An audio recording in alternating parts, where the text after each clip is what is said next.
হ্যাঁ, hi friend, এটা আমাদের দার্জিলিং ট্যুরের নেক্সট পার্ট। তো তোমরা দেখতে পেলে খুব মজা করে আমরা সমস্ত টি গার্ডেনগুলো ঘুরছিলাম আর দারুণ দারুণ ভিডিও করছিলাম। দারুণ মজা আর আনন্দ হয়েছিল এই দিনটা সব থেকে বেশি, কারণ এই দিন যে জায়গাগুলো ঘুরছিলাম সেই জায়গাগুলোর সৌন্দর্য মানে মুখে বলে বোঝানো যাবে না, চোখে না দেখলে তোমরা বুঝতে পারবে না, এতটা সুন্দর। তো সেই জন্য এই দিনকে সবচেয়ে বেশি মজা আর আনন্দ হয়েছিল, সব থেকে বেশি ভালো ভালো জায়গা ঘুরতে পেরে ভালো লেগেছিল এবং বেশ কিছু রিলস বানানো হয়েছিল।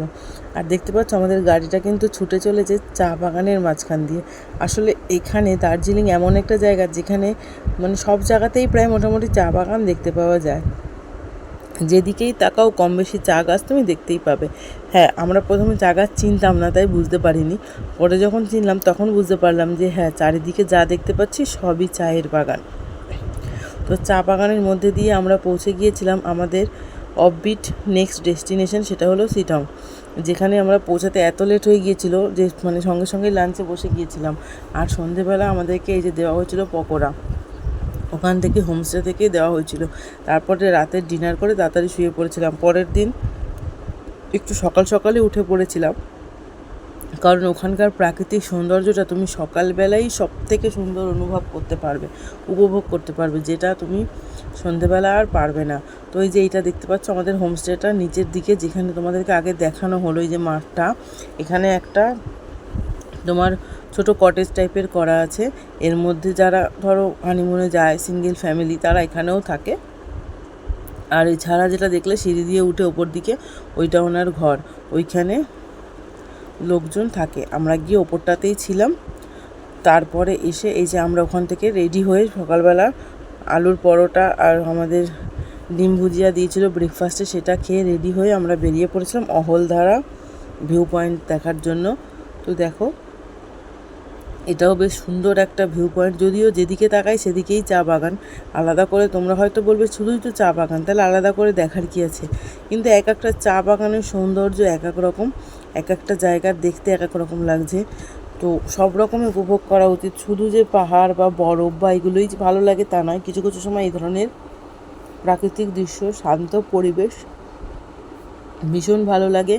আমাদের শিটংয়ে যে হোমস্টেটা ছিল সেই জায়গাটা আমাদের ভীষণ ভালো লেগেছে, কারণ হোমস্টের যে আর কি মালিক, তার এত ভালো বিহেভিয়ার, এত সে মানে কি বলবো, নিজের মতন করে আমাদেরকে আপ্যায়ন করেছে। আমাদের কোনো মনেই হয়নি যে আমরা কোনো হোমস্টেতে আছি, নিজের বাড়ির থেকেও হয়তো ভালো ছিলাম। কারণ নিজের বাড়িতে কেউ কখনো রান্না করে এনে মুখের সামনে দেয় না, বা কখনো এটা জিজ্ঞেস করে না কী খাবে আজকে, কী রান্না হবে, কোনো অপশান দেয় না। তো সেটা ওখানে আমরা পাচ্ছিলাম। তার জন্য সত্যিই আমরা মেয়েরা যারা সারা বছর ঘরের কাজ করতে করতে বিরক্ত হয়ে যায়, তাদের জন্য এটা সত্যিই খুব ভালো একটা সুবর্ণ সুযোগ। হোটেলে কোনো থাকার থেকে আমি বলবো হোমস্টেতে থাকাটা বেশি আনন্দের, কারণ হোটেলে তারা তাদের ইচ্ছা মতনই খাবার করবে, তোমাকে সেটাই খেতে হবে।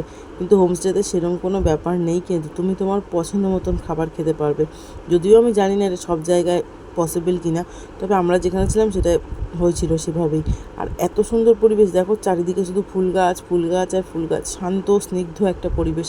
শুধু মনে হচ্ছিল যেন সারাদিন দাঁড়িয়ে দাঁড়িয়ে চারপাশের পরিবেশটা দেখতে থাকি। এই দেখো, এই যে হোমস্টেটা যে বললাম এইটা হচ্ছে এটা, এই হোমস্টেটাতে আমরা ছিলাম। দেখছো কি সুন্দর। তো মানে যে বললাম, ওখানেও চারিদিকে সমস্ত হোমস্টের আশেপাশে চারিদিকে ফুল গাছ আর ফুল গাছে ভর্তি। আমরা ঘুরে ফিরছিলাম, তারপরে এই যে আমরা লাঞ্চে বসে পড়েছি। প্রথম দিন লাঞ্চ করতে প্রায় সন্ধে হয়ে গেছিলো, ইভিনিং, তার জন্য আর লাঞ্চটা তোলা হয়নি। আর এই দিনকের এই যে লাঞ্চটা ভিডিও করা হচ্ছে। এই যে দেখো, মৌমিতা সমস্ত প্লেটে সবার খাবার দিচ্ছিল আর আমি ছেলেকে খাওয়াচ্ছিলাম, পাশে ওর ভাতটা বাড়া ছিল।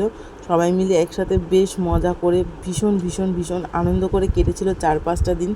মানে এরকমভাবে যদি বছরের 4-5টা দিন কাটানো যায় না, তাহলে একটা বছর বোধহয় সেই দিনগুলো স্মৃতিচারণ করেই আমরা ভালো থাকতে পারি, আনন্দে থাকতে পারি।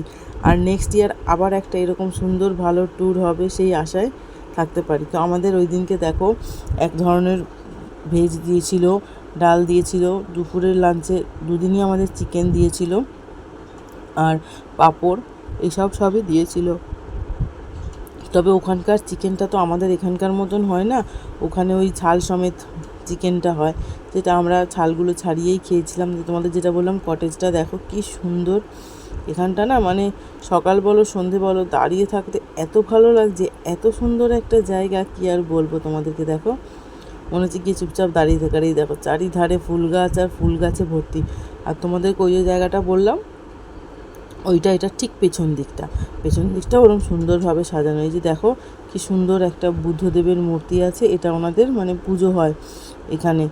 ওনারা সকাল সন্ধ্যা এখানে আরতি করে, পুজো করে। খুব খুব খুব সুন্দর লেগেছে জায়গাটা, এত ভালো লেগেছে মানে বলার বাইরে। আর তার তেমন অমায়িক ছিল বাড়ির মালিকদের ব্যবহার। দেখো আমাদেরকে খাবারগুলো সমস্ত দিয়ে ওনারা চলে গেছেন। আমরা যেটুকু যা প্রয়োজন নিজেরা তুলে নিয়েই খেতে পারবো, এবং প্রয়োজনে আরও চাইলে ওনারা দেবে। তো আমাদের মানে এত দিত, আমরা খেয়ে কখনো শেষ করতে পারতাম না, চাওয়ার কখনো কোনো প্রয়োজন হতো না। যে দেখতে পেলে যেই ঘরটাকে জুম করে দেখানো হলো, ওই ভেতরটাতেই আমরা আছি। ওই রুমটার ভেতরে 3টে বেড আছে, আর বাকি রুমগুলোতেও তাই, 2টো করে কোথাও 3টে করে বেড আছে। কটেজটার ভেতরেও 2টো বেড ছিল। আর খুব খুব খুব ভালো, খুব সুন্দর সাজানো গোছানো এবং একদম পরিষ্কার পরিচ্ছন্ন। দেখো কি সুন্দর টিপটপ। আমরা কিন্তু আমাদের বাড়িঘরকে এতটা টিপটপ এতটা সুন্দরভাবে করে রাখতে পারি না, যেটা ওনারা করে রেখেছে। এত সুন্দর